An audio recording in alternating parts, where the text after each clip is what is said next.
হুম, ছাদে কখন ছিলা? এই বৃষ্টির মধ্যে ছাদেই ছিলা? ও,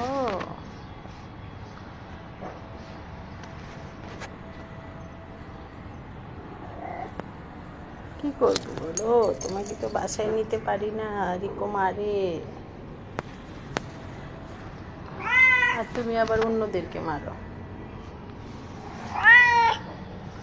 এখানে ওই সিঁড়িতেই থাকতে হবে, সেফে থাকতে হবে, বুঝেছো বুঝেছো?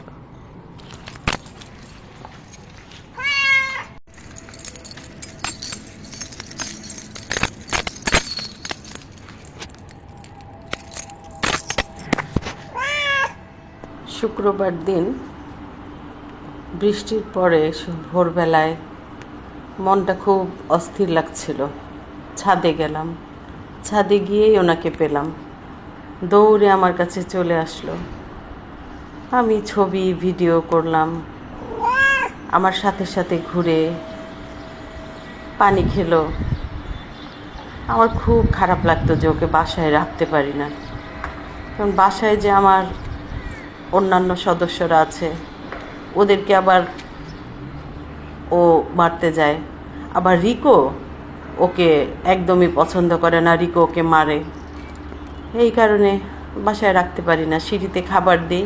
ও সিঁড়িতে খেয়ে দিয়ে এই বিল্ডিংয়েই ঘোরাঘুরি করছিল আজকে 4 মাস ধরে। কতগুলো স্মৃতি দিয়ে গেল, আমার সাথে লিফটে ঢুকলো, লিফটে আবার বের হলো। সে সবই বুঝতে পারত। মনে হতো সে আসলে কারো পোষা বিড়াল ছিল। মাঝে মধ্যে সিঁড়িতে খুব চিৎকার করে কাঁদতো, যে যার পোষা বিড়াল ছিল তার জন্যই কাঁদতো, কারণ তার মালিক তাকে সম্ভবত আমাদের ফ্ল্যাটের এখানে ছেড়ে দিয়ে গেছে। এই জন্য সে ফ্ল্যাটে এসে ঘোরাঘুরি করত। অনেকেই পছন্দ করতো না, আবার অনেকেই খাবার দিত। এই অসহায় বাচ্চাটা, শনিবার দিন থেকে তাকে আমি খুঁজে পাচ্ছিলাম না। শুক্রবার রাতে যে খাবারগুলো দিয়ে রাখলাম, শনিবার দিন সকালে উঠে দেখি খাবারগুলো খায়নি। তখনই আমি বুঝতে পারলাম যে সে তো বিল্ডিংয়ে নেই, সে কোথায় গেল। এই স্টাফদেরকে বললাম খোঁজাখুঁজি করতে, আমি নিজেও খুঁজলাম, চারিদিকে খোঁজাখুঁজি করতে করতে আজকে অবশেষে তার লাশ পাওয়া গেল।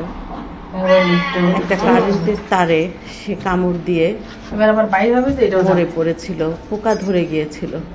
আজকে আমাদের ক্লিনার ছেলেটা সেই লাশটা উদ্ধার করে। কিন্তু সে বের হয়ে যাবে, সে তো বুঝবে না।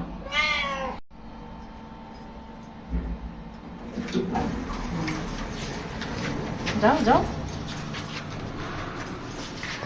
আসো আসো আসো আসো, আয় আয়।